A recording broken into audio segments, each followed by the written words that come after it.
Pues bienvenidos otra vez al primer divajeo de este semestre. Tenemos el gustote de tener a Ingrid Membrillo Solís.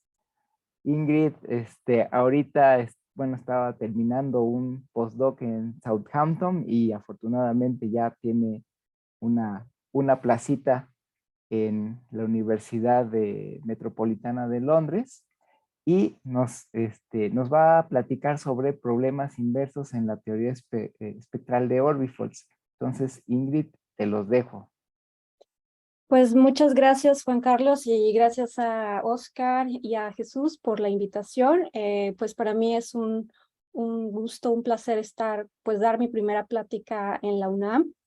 Y bueno, esto de lo que les voy a platicar es una par de colaboraciones que iniciaron en 2019.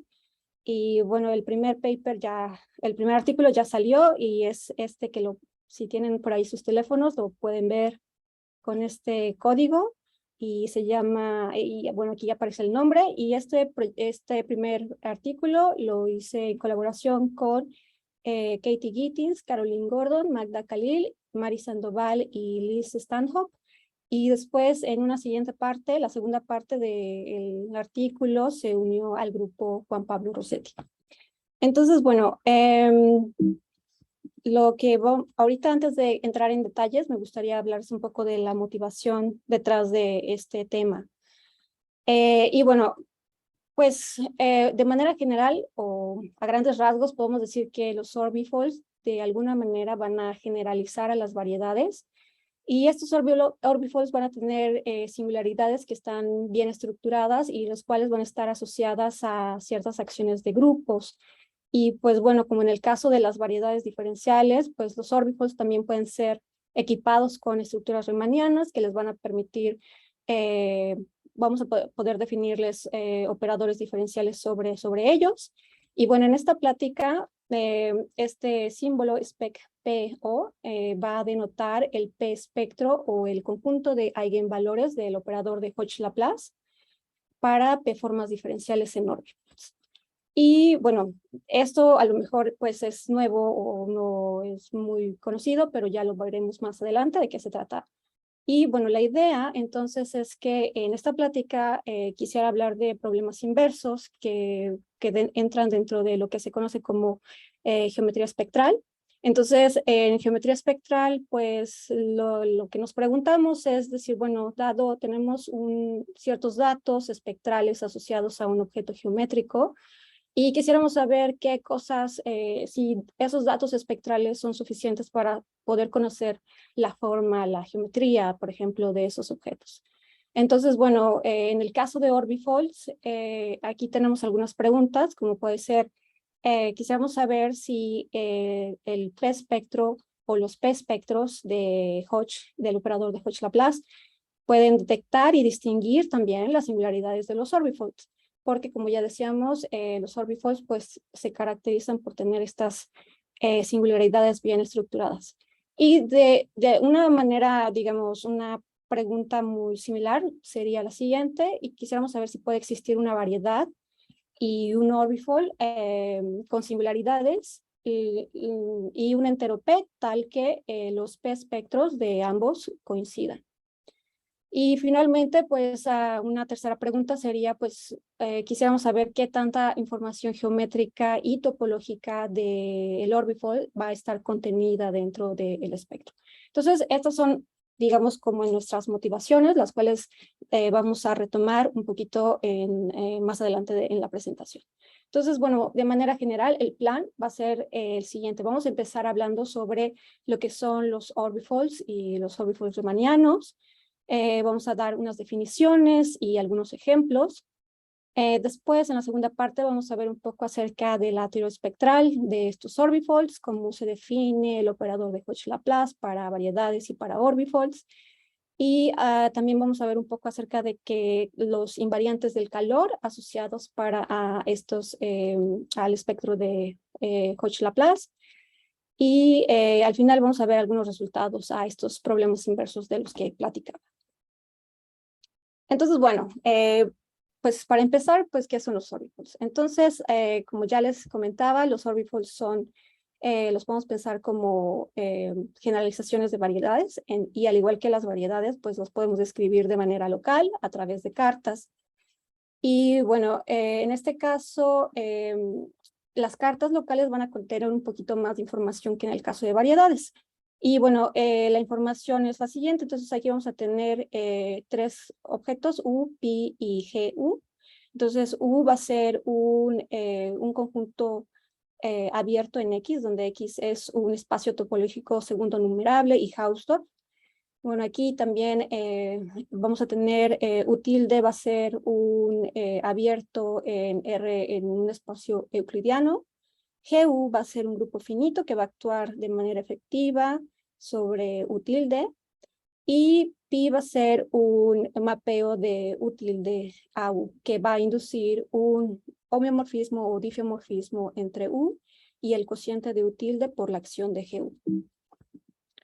Y bueno, aquí tenemos entonces un ejemplo muy sencillo de lo que sería, por ejemplo, un orbifold.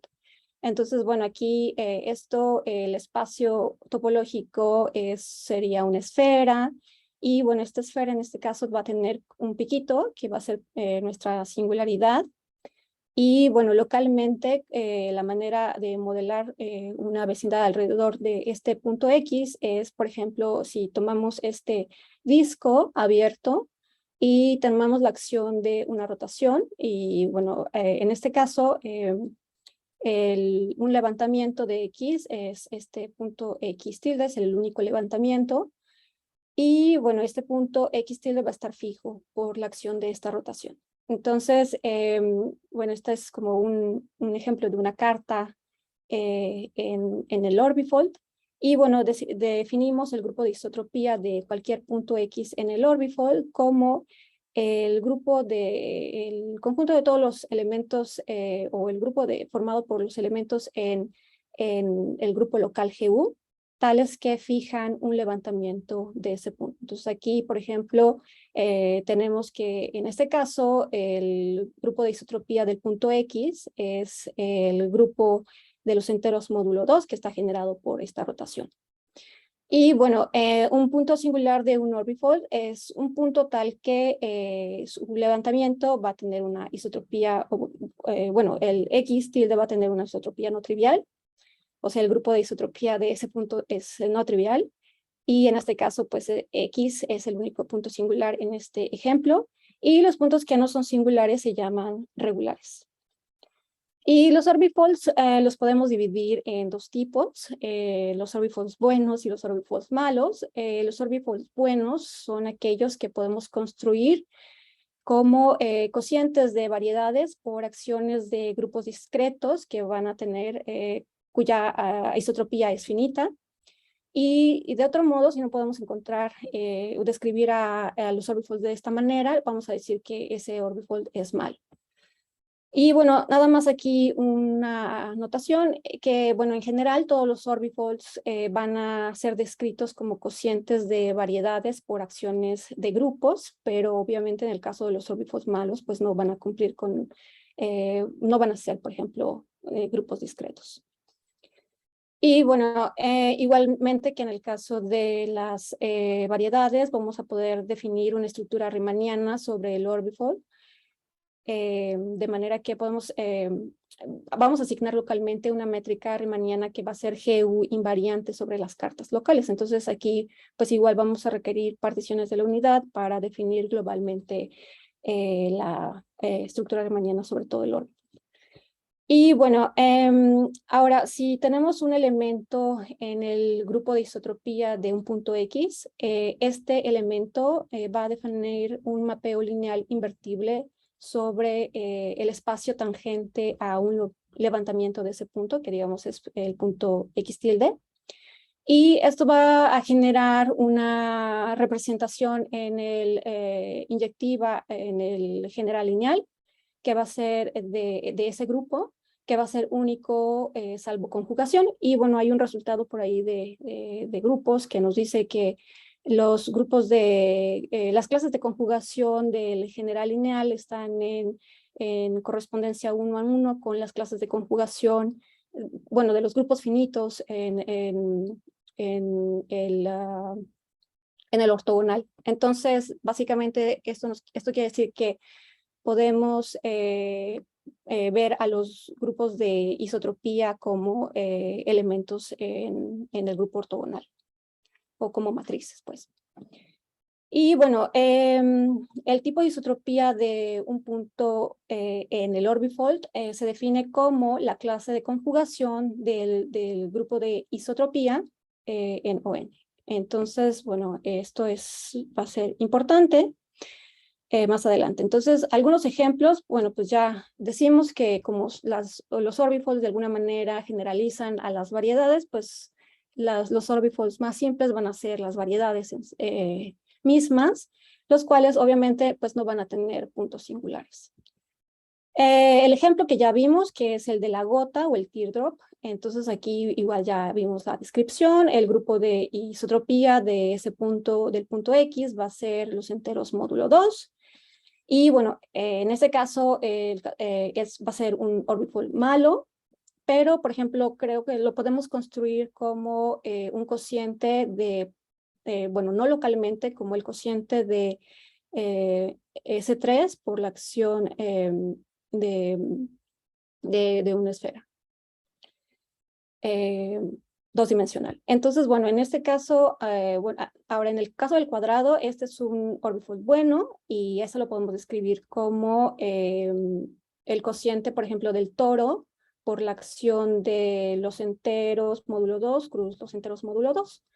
Y bueno, en el caso del cuadrado, todos los puntos que están al interior del cuadrado van a ser puntos regulares y solamente los puntos que están en las orillas van a ser puntos singulares. Entonces, en este caso, un abierto interesante para modelar sería este que está en rojo. Y bueno, en este caso, aquí tenemos dos puntitos que estoy marcando como Z y Y. Y bueno, este abierto en el orbifold lo podemos obtener como el cociente de un disco abierto por la acción de dos reflexiones, ρ1 y ρ2. Y en este caso, los levantamientos, tenemos dos levantamientos para Y, los cuales son Y1 tilde y Y2 tilde, y un levantamiento para Z, que es Z tilde.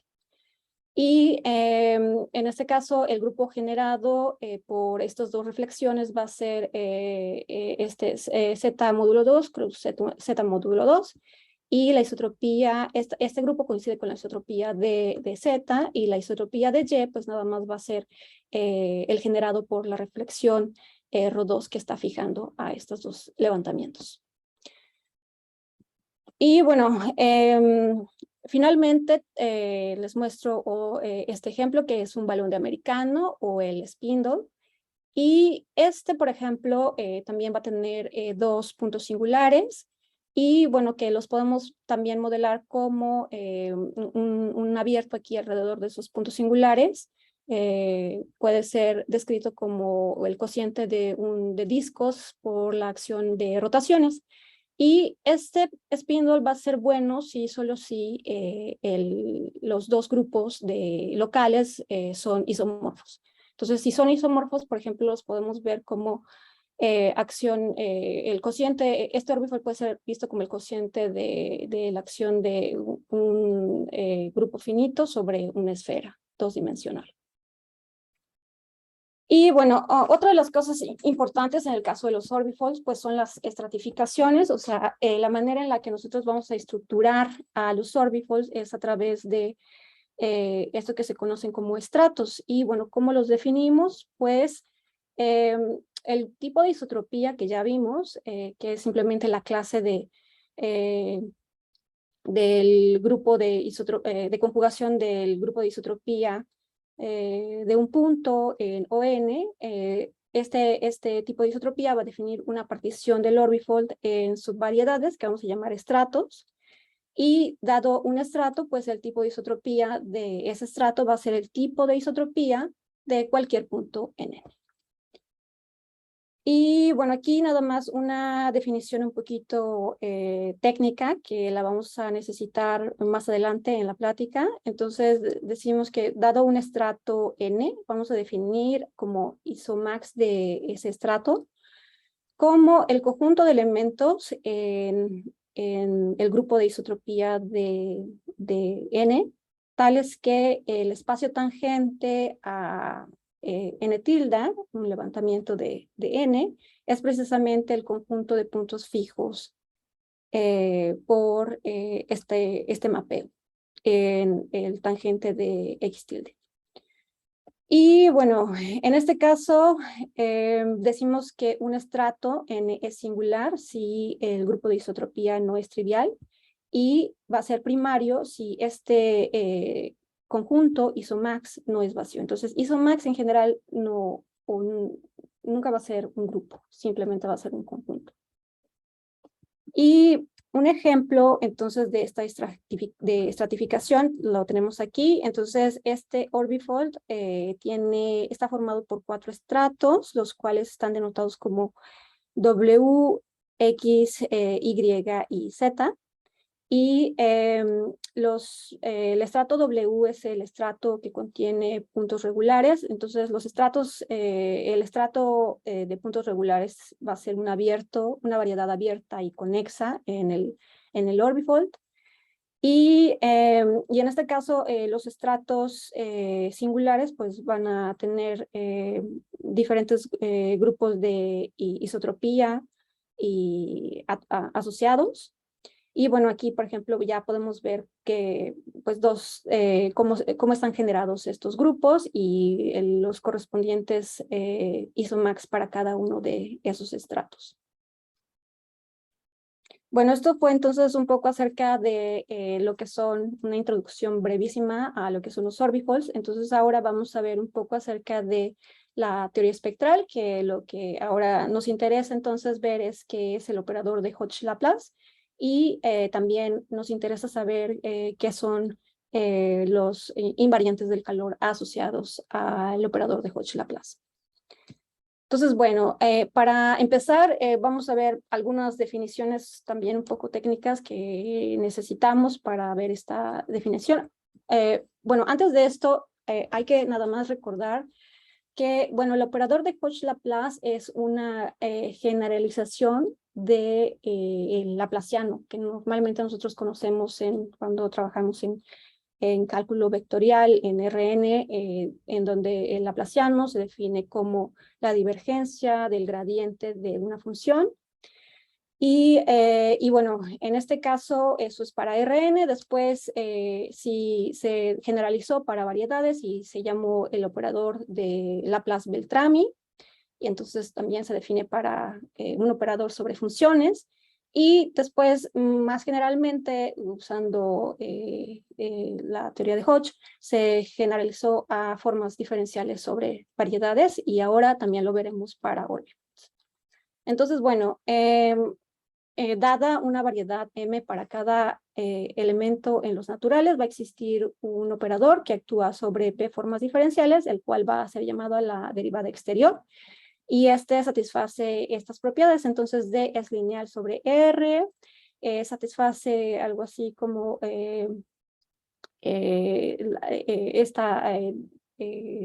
esta propiedad de las derivadas, digamos, normales en cálculo.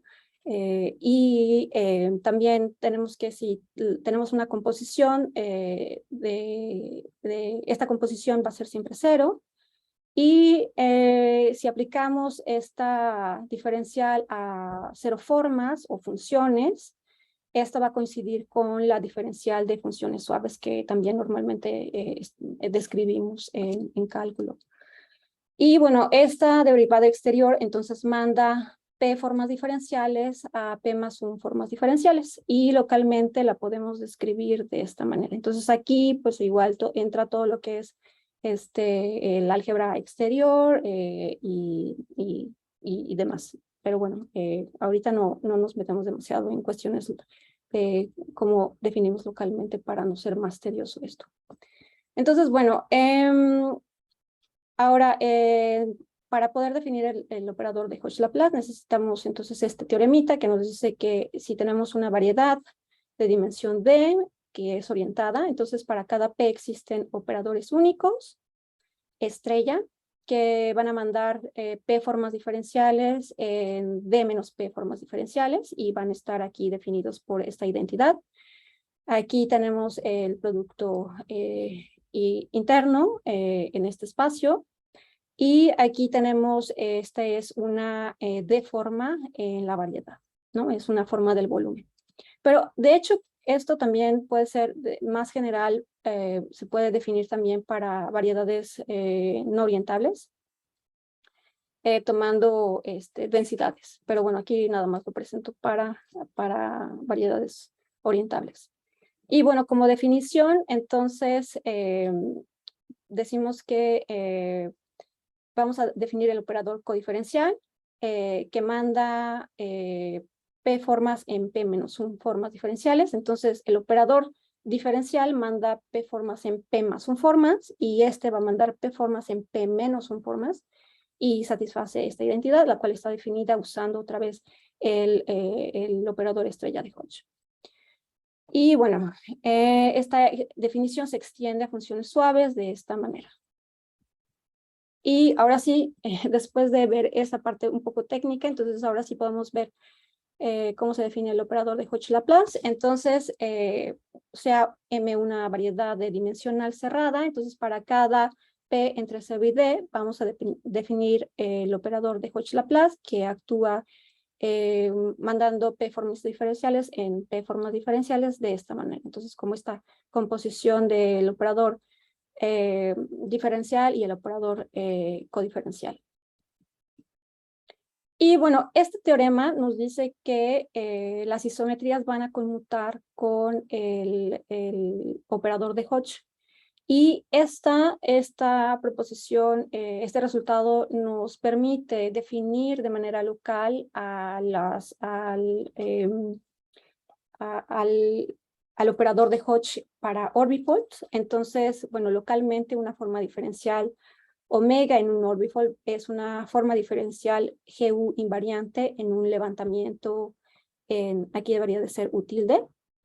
Y entonces el operador de Hodge actuando en una forma diferencial en un orbifold va a corresponder al operador de Hodge actuando sobre un levantamiento. Y bueno, en este caso, esta forma también va a ser GU invariante. Entonces, bueno, todo esto, digamos que las cartas nos permiten localmente definir, como ya habíamos visto, la estructura riemanniana y en este caso el operador de Hodge. Y bueno, ahora, una de las cosas que la gente suele hacer en teoría espectral es estudiar ciertos invariantes que surgen a través de estudiar ciertas ecuaciones parciales. Y bueno, en este caso vamos a ver lo que se conocen como los invariantes del calor. Y bueno, antes de eso, algo que también ya es muy conocido, es algo estándar casi en teoría espectral, es que el operador de Hodge-Laplace tiene un espectro discreto que va a tener multiplicidades finitas. Y las eigenfunciones normalizadas van a ser suaves y van a formar una base ortonormal del espacio L2 de la variedad. Y bueno, en el 58, Gaffney probó que existe una solución fundamental única para la ecuación de calor. Y esta ecuación tiene, esta solución o kernel tiene esta forma, en donde aquí ya vemos que están apareciendo estos lambda, que son los eigenvalores del operador de Hodge-Laplace, y aquí aparecen las eigenfunciones. Entonces, bueno, después también mostró que existe una expansión asintótica para la traza del operador de calor, que se define como esta serie infinita.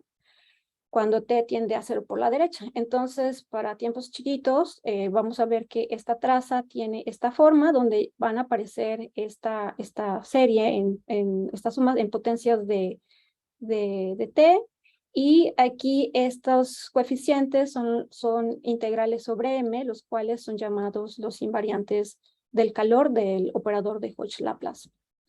Entonces, bueno, ¿cómo son esos invariantes? Ustedes se pueden preguntar. Bueno, pues aquí les muestro los primeros términos para p igual a 0, para 0 formas diferenciales y para 1 formas diferenciales.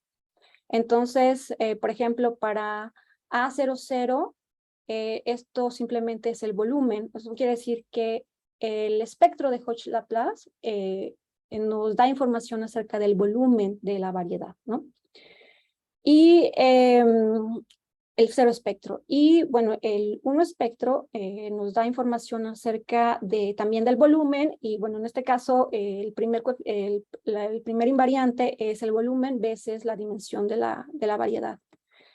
Y bueno, para el siguiente término, o el siguiente invariante, tenemos ya que entonces esto va a ser igual a la integral de la curvatura escalar dividido entre 6, y bueno, y este está relacionado con el invariante 1, 1, que es el invariante 1, 0 multiplicado por la dimensión menos 6. Y bueno, para el siguiente término ya las cosas se complican un poco más. Entonces aquí ya tenemos términos que involucran ya, por ejemplo, otras integrales que contienen el tensor de Ricci o el tensor de curvatura. Y para otros términos u otros coeficientes, entonces ya podemos tener derivadas, por ejemplo, de todos estos de estos términos. Entonces, bueno, nada más aquí les doy una muestra de cómo se ven, por ejemplo, para el caso de variedades, estos invariantes del calor. Entonces, bueno, estos contienen mucha información geométrica y sobre de la variedad, ¿no? Y bueno, ¿qué se sabe entonces para el caso de orbifolds? Bueno, pues para el caso de orbifolds, en el 95, Usikovic probó que el espectro de Hodge-Laplace actuando en p-formas en un orbifold va a tener también un espectro discreto en donde cada eigenvalor tiene una multiplicidad finita, y también las eigenfunciones normalizadas son suaves y van a formar una base también ortonormal del espacio L2 del orbifold. Y bueno, antes de él, de hecho, Xiang probó un caso especial para orbifolds riemannianos cerrados con estratos de dimensión mayor o igual a 2 y para solamente funciones, 0 formas. Y bueno, ahora simplemente vamos a ver unas definiciones que vamos a necesitar un poco adelante. Entonces, decimos que dos orbifolds van a ser p isoespectrales si los espectros los p espectros de estos orbifolds son iguales, y vamos a decir que son fuertemente isoespectrales si los espectros son iguales para toda p. Entonces, bueno, para el caso especial de p igual a 0, lo que ya se conocía, bueno, aquí hay un resultado de Xiang, este es el resultado de Xiang en el 90, que de hecho también estudió la ecuación de calor para orbifolds, y entonces ella probó que también existe un kernel de la ecuación del calor que es único y también está definido de una manera muy similar al caso de la ecuación del calor sobre variedades. Entonces, bueno, siguiendo un poquito esta idea, algunos se han podido probar algunos resultados respecto referentes a los problemas inversos de los que ya les platicaba al inicio de la plática. Entonces, ahora sí, entonces vamos a ver algunos de estos resultados a los problemas inversos. Entonces, bueno, nada más otra vez vamos a recordar cuáles son las preguntas con las que iniciamos en esta plática. Entonces, nos interesa saber primero si el espectro, el p-espectro o los p-espectros pueden escuchar y distinguir las singularidades de los orbifolds. Entonces aquí, dependiendo de la dimensión del orbifold, vamos a tener un número dado de espectros, ¿no? No vamos a tener un solo espectro, sino un conjunto de espectros. Y queremos saber qué tanta información esos espectros guardan acerca de las singularidades de los orbitals, por ejemplo. Y pues muy concretamente quisiéramos saber si puede existir una variedad M y un orbifold con singularidades y un entero P, tales que en este caso la variedad y el orbifold singular sean P isoespectrales. Y bueno, una tercera pregunta sería, bueno, quisiéramos saber qué información geométrica y topológica de estos orbifolds está contenida dentro de este espectro. Al igual que en el caso, por ejemplo, como ya lo habíamos visto en la tablita que les mostré sobre los invariantes del calor, pues ahí vienen cuestiones como la dimensión, el volumen, etcétera. Entonces, quisiéramos también saber qué información guardan el espectro de Hodge-Laplace para el caso de variedades. Entonces, estos resultados, bueno, los resultados que los voy a presentar sobre, en particular sobre la colaboración que tuve o que estoy llevando a cabo, tienen que ver con estas dos primeras preguntas, pero también tenemos algunos resultados que tienen que ver con la tercera pregunta. Entonces, bueno, para empezar vamos a ver algunos resultados que ya se conocían de qué cosas el espectro puede escuchar. Y aquí decimos escuchar porque esto viene de una pregunta que se hicieron hace algún tiempo sobre decir si es posible escuchar la forma de un tambor. Por ejemplo, si yo tengo un tambor con una cierta forma y bueno, lo toco, esto va a producir pues un espectro y quisiéramos saber si dado ese espectro, o sea, esos sonidos que produce el tambor, eso nos puede hablar acerca de cómo es ese tambor, la forma que tiene. Entonces, bueno, hay algunos resultados interesantes acerca de eso. Y bueno, esto digamos que también es un parte como de lo que da origen a todas estas preguntas que ahora estoy platicándoles en esta plática. Valga la redundancia. Entonces, bueno, en este caso, ¿qué sí puede escuchar? ¿Qué no puede escuchar estos espectros? Entonces, en el 2006, Barry, Stanhope y Webb probaron que existen orbifolds ceros espectrales con diferentes tipos de isotropía del mismo orden. Es decir, el espectro, cero espectro no puede escuchar el orden de los tipos de isotropía. Perdón, de las diferencias entre los tipos de isotropía. Después Rossetti, Shred y Byland en 2008 probaron que existen orbifolds fuertemente isospectrales, es decir, los espectros para toda P coinciden en el caso de orbifolds con grupos de isotropía de distintos órdenes. Y finalmente, en el 2003, Gordon y Rossetti probaron que el espectro, si tenemos un orbifold de dimensión D, para la dimensión de en medio, por ejemplo, no puedes distinguir entre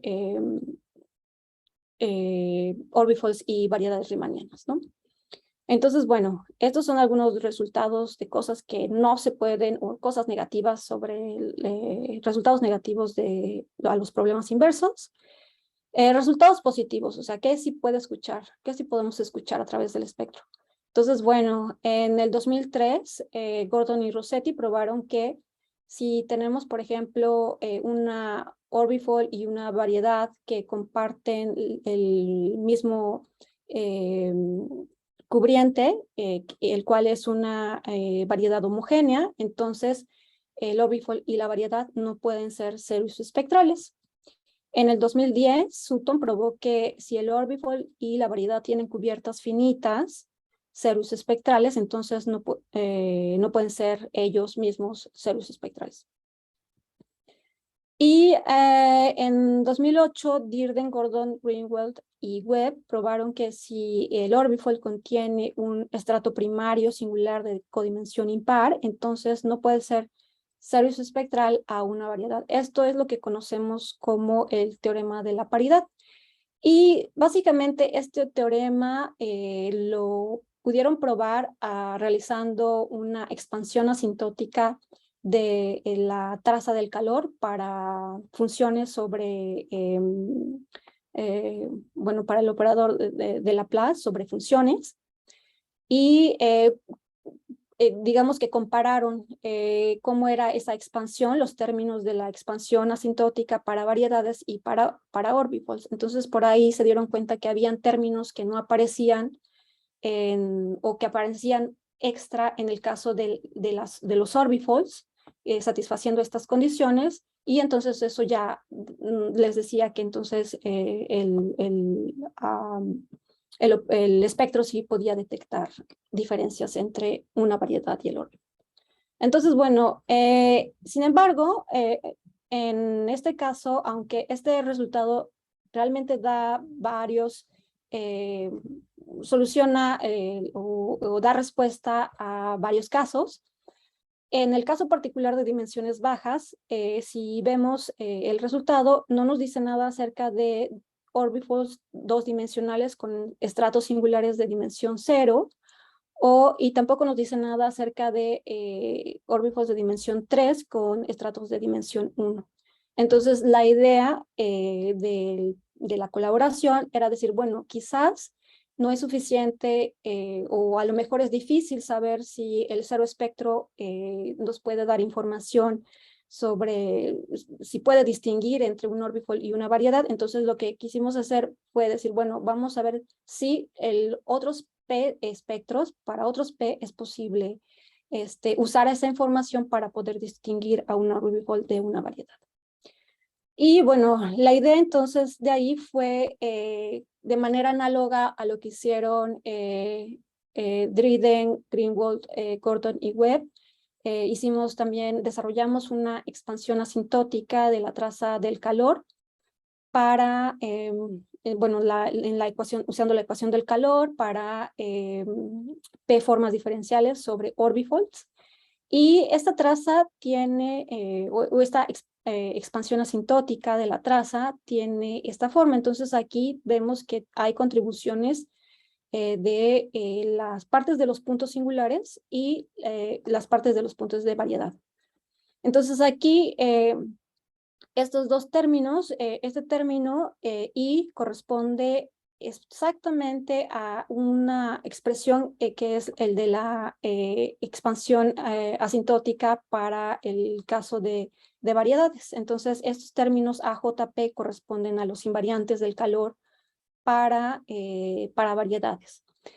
Y bueno, esta parte H, entonces ya va a contener todo lo relacionado a los estratos singulares. Entonces aquí, por ejemplo, iso-n es el orden del grupo de isotropía del estrato n. Aquí es SO, es el conjunto de estratos primarios singulares del orbifold. Entonces aquí sí es importante ver que hayan estratos primarios. Entonces no es suficiente solamente con que hayan estratos singulares, sino que también, bueno, en este caso, que lo que se está escuchando extra proviene de los estratos primarios singulares del orden.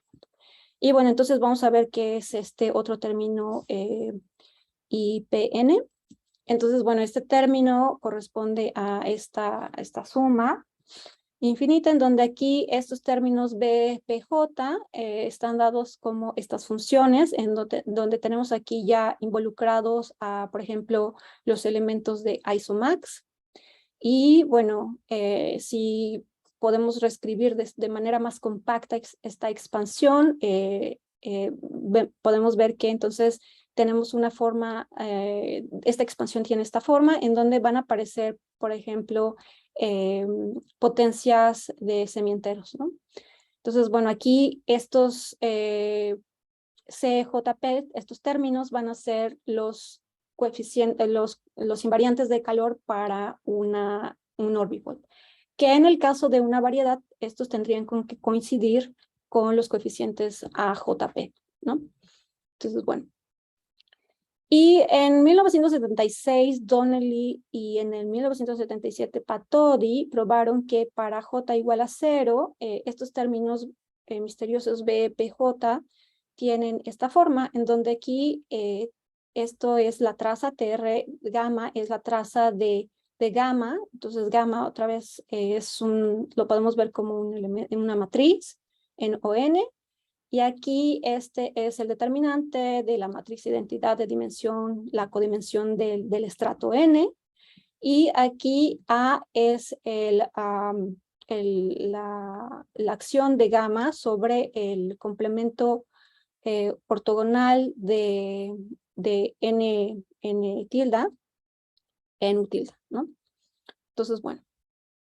Y entonces aquí, ok, entonces hasta aquí digamos que esto es algo que nosotros desarrollamos para entonces ver si es posible hablar algo acerca de la peizoespectralidad o la no peizoespectralidad.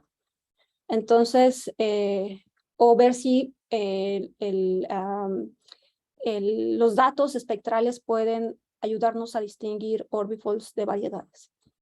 Entonces, bueno, para esto vamos a empezar entonces a ver unos resultados negativos, es decir, cosas que van a ser peizoespectrales.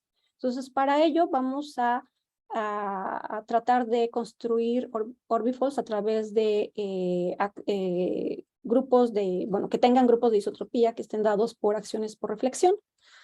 Entonces, bueno, tenemos este elemento gamma en OD que va a actuar en este espacio de esta forma. Y si N es un estrato singular de dimensión K, y si el orden de este grupo es 2, obviamente aquí pues generado por reflexión, entonces el orden va a ser 2. Este va a ser el generador de gamma va a ser conjugado a una matriz ortogonal de esta forma.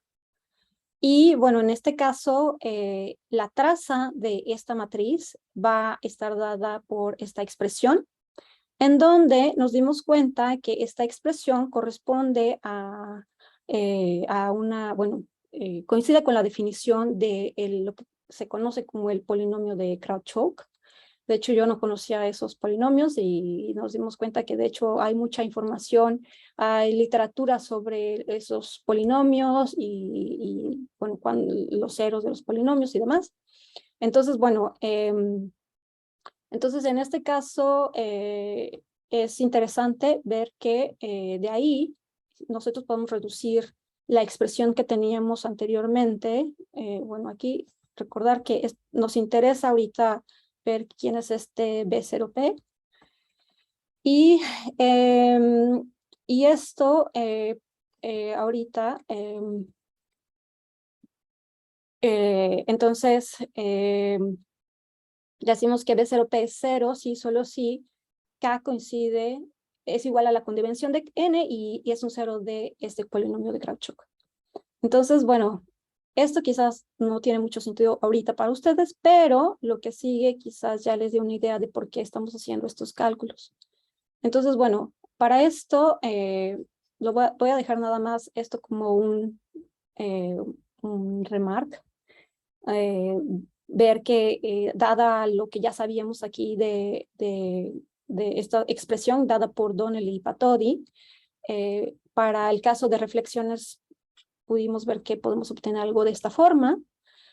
Y bueno, ahora la idea era entonces construir orbifolds y variedades que tuvieran por ahí, estuvieran involucrados algunas reflexiones en su construcción. Entonces, bueno, los orbifolds planos cerrados van a tener esta forma en general, van a ser cocientes de un espacio euclidiano por la acción de un grupo discreto del grupo de isometrías del espacio euclidiano. Y bueno, este corresponde, este es el grupo de isometrías es este de aquí. Y bueno, si nosotros, por ejemplo, restringimos la proyección de este grupo al ortogonal, lo restringimos a sigma, esto nos va a producir una secuencia exacta, que es esta que estoy mostrando aquí, en donde este grupo F se conoce como la holonomía del grupo sigma, y el kernel de este mapeo es una lattice que es isomorfo a un grupo, los enteros ZD, ¿no? Entonces, bueno, en este caso, tenemos ahora sí un teorema de Miatello y Rossetti que nos dice que si tenemos dos orbifolds que son planos, los cuales tienen la misma látiz de traslación, bueno, este es el lambda sigma, se conoce como la látiz de traslación. Y si la holonomía de esos dos, el orden de la holonomía de esos dos asociados a esos dos grupos sigma es igual, y si la traza de un gamma, un generador, perdón, elemento de la holonomía es igual a 0, entonces estos dos orbifolds son piezoespectrales. Entonces en este caso queríamos construir tanto los orbifolds planos como las variedades planas, pues las podemos construir de esta manera. En el caso de las variedades, este grupo va a ser un grupo de Bieberbach, que básicamente va a actuar de manera libre sobre el espacio euclidiano.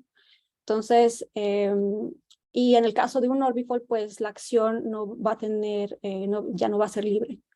Entonces, pero para ambos vamos a tener, obviamente, esta secuencia exacta.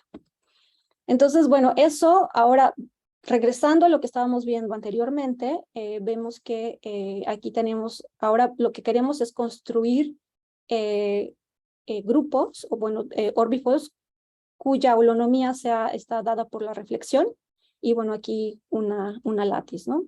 Entonces, eso nos permitió, viendo los resultados anteriores y viendo, o bueno, las observaciones anteriores y viendo este teorema de Miatello y Rossetti, pudimos obtener este teorema. Entonces, este teorema que nos habla acerca de P y su espectralidad, que siempre podemos encontrar para P mayor o igual que 1, podemos encontrar cosas piezoespectrales, orbifolds y variedades piezoespectrales. Algo que, perdón, se me olvidó mencionar, y no sé, o tal vez lo digo esto después. Ok, aquí. Sí, aquí, entonces, en este teorema, empezamos con una dimensión D mayor o igual que 2, y supongamos que P y K pertenecen a este conjunto, tales que satisfacen que este Krauschock polinomio es igual a 0. Entonces existe una D variedad plana y un D orbifold plano con singularidades que son piezoespectrales. Y bueno, en este caso también tenemos que si K' es otro cero del Krauschock polinomio, entonces este conjunto de orbifolds y variedades van a ser mutuamente piezoespectrales. Entonces, algo que es importante aquí notar del teorema de Miatello y Rossetti es que este teorema no da ejemplos de cero, o bueno, nuestro resultado no da ejemplos de cero y su espectralidad. Por cuestiones relacionadas con el Krauschock polinomio. Entonces, construimos para orbifolds y variedades planos, que son piezoespectrales, para P mayor o igual que 1, pero la pregunta sigue abierta para el caso de P igual a 0. Entonces, ejemplos de cuando el Krauschock polinomio es igual a 0. Entonces tenemos cuando D es igual a 2P y K es impar. Y como ejemplos, pues tenemos la botella de Klein y un cilindro, ¿no? Entonces, bueno, ellos dos van a ser unos espectrales. Y otro ejemplo, si D es igual a 4, entonces, y bueno, en este caso, si D es igual a 2 es par y P es impar, y en el caso particular, cuando D es igual a 4, entonces los espectros de la variedad y del orbifold, los 1 espectros van a ser iguales. Y aquí tenemos específicamente el caso donde la variedad es una 3 variedad plana, orientable con holonomía de orden 2, y el orbifold es el producto cartesiano de un 2 toro con una almohada. O sea, una almohada que es dada como, pensemos que es una esfera con 4 puntos singulares. Y finalmente, ¿qué cosas sí podemos escuchar a través del espectro? Entonces, este teorema o este resultado nos habla de que si tenemos el 0 espectro y el 1 espectro juntos, nos ayudan a distinguir orbifolds riemannianos de dimensionales de variedades riemannianas cerradas para d menor o igual a 3. Entonces, para dimensiones bajas, el 0 espectro y el 1 espectro juntos son suficientes para distinguir a un orbifold de una variedad. Y bueno, más generalmente, aquí este teorema de arriba realmente nos dice acerca de, digamos, obstrucciones hacia la P, hacia P y su espectralidad. Bueno, entonces, nada más quiero hablarles un poquito de cómo se probó la parte de esta parte del corolario. Entonces, bueno, no sé cuánto tiempo tengo todavía. Todavía unos 5 minutitos si quieres. Ok, Para que termine. perfecto. Ok, entonces nada más brevemente una idea de la demostración. Entonces, aquí vamos a empezar entonces con una matriz de rotación. Entonces una rotación simple de ángulo teta es un elemento en el especial ortogonal conjugado a una matriz de esta forma. Entonces aquí a teta pues es algo de este estilo y aquí solamente es la matriz de identidad. Entonces para esa demostración, por el teorema de la paridad, entonces ya sabemos que el cero espectro va a detectar estratos primarios singulares de codimensión 1 y 3. Y sin pérdida de generalidad, vamos a asumir que pues, el orbifold no tiene ninguno de estos estratos. Entonces, básicamente, lo que queremos demostrar es qué pasa con orbifolds que tienen singularidad de 0, orbifolds de dimensión 2 con singularidad de 0 y orbifolds de dimensión 3 con singularidades de dimensión 1. Entonces, en este caso, para este tipo de singularidades, la isotropía va a tener orden M y va a estar generada por una de estas matrices que ya describimos anteriormente. Isomax es básicamente los elementos de este grupo de iso-N menos a excepción de la identidad. Entonces, bueno, ahora la idea aquí era comparar los coeficientes de esta potencia en la expansión asintática del operador de calor para 0 formas y 1 formas sobre variedades, los cuales son A10 y A11, con los correspondientes para orbifolds, los cuales van a ser C20 y C21. Entonces, y para ello nos basta entonces calcular estos dos términos. Entonces, bueno, haciendo calculitos de estos términos dado por esas expresiones que ya les había mostrado anteriormente, podemos entonces obtener cuáles serían las expresiones para C2 y, C20 y C21 para el caso de orbifolds con el tipo de singularidad que ya que habíamos dicho generada por esas matrices Rθ. Y bueno, en este caso ya sabemos que en la tablita que les había mencionado al inicio, cómo se relacionaban A10 con A11, lo que implicaría que en el caso de que si tenemos una variedad, entonces C20 y C21 tienen que ser iguales, ¿no? O sea, si esto fuera una variedad. Y bueno, el resultado entonces se sigue mostrando que en este caso, cuando tomamos el cociente, C21 siempre va a ser mayor que D-6 veces C20, lo cual entonces ya como contradice el hecho de que para una variedad estos dos términos tenían que ser iguales, ¿no? Y bueno, en el caso de que haya más de un estrato, pues estas contribuciones siempre van a ser positivas, entonces esta desigualdad siempre se va a preservar. Y entonces esto realmente nos ayudó a ver que los dos, que el orbifold o el cero espectro y el uno espectro del orbifold y de la variedad nos ayudan a distinguirlos entre ellos. Y bueno, creo que eso es todo por mi parte y solamente aquí les dejo una foto de mis colaboradoras. Entonces, bueno, aquí tenemos de derecha a izquierda a Magda, a Liz, a Katie, a Caroline y a Mari. Y bueno, muchas gracias. Muchas gracias, Ingrid, por la plática tan padre. ¿Hay alguna pregunta para Ingrid? Yo tengo alguna un poco inocente. En el polinomio K, Ajá. digamos, ¿cuál es la dificultad en el caso p igual a 0? A grandes rasgos, digamos. Ese siempre va a ser 1. O sea, ajá, Ya. sí, sí. Entonces, ese es el que no te dice nada. Entonces, Ya, ok. de hecho, este sería padrísimo que no fuera 0, pero porque de hecho la pregunta está abierta sobre si el 0 espectro puede detectar singularidades, o sea, si pueden haber una variedad y un orbifold singular que sean ceros espectrales, eso todavía está abierto. Sí. Ujú.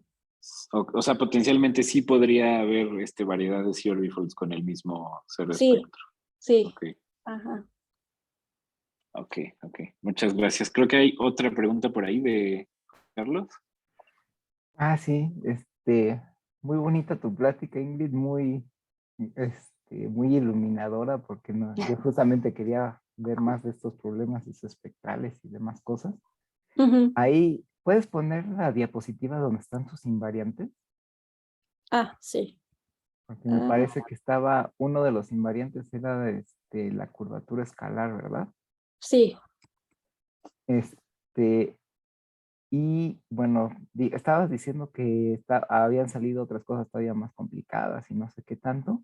Ajá. ¿Crees que salgan cosas todavía más generales en lugar de la curvatura escalar, sino Ajá. que salieran estas dichosas que quién sabe qué cosas son en realidad, o las Q-curvaturas, las que generalizan a la curvatura escalar para otros operadores? ¿Esas Ah, son? pues yo, de los términos que he visto, aparecen derivadas de estos términos. Ujú. Entonces, pero realmente no sé mucho acerca Igual de y, las generalizaciones que mencionas, pero a lo no, entonces, mejor alguno de ellos a lo es, mejor sí, tus derivadas que aparecen, a lo mejor están ahí con las Q-curvaturas. Sí, ajá, sería. exacto. Pero sí, no, la verdad es que no me he puesto a revisar, porque como, bueno, realmente estas expresiones ya son muy complicadas. Entonces, por eso como que buscamos simplemente las que fueran las primeras son las más sencillas, ¿no? Entonces, y Ujú. como hay una relación directa entre los coeficientes para 0 y para 1, entonces por eso los pudimos relacionar de una manera tan fácil, pero ya, por Ujú. ejemplo, para los otros ya es algo más complicado. Entonces, sí lo intentamos en algún momento, pero realmente no llegamos a nada. Entonces, pues ya de ahí ya no buscamos más para abajo. ¿Y tus derivadas que aparecen de curvatura escalar, de qué orden son? Más o menos. No recuerdo realmente. Por ahí tengo una referencia, pero te puedo pasar las referencias si gustas. Ajá, va, vale, gracias. Ujú. Súper. ¿Alguna otra pregunta para Ingrid? Si no, pues le agradecemos muchísimo otra vez a Ingrid por la plática tan padre.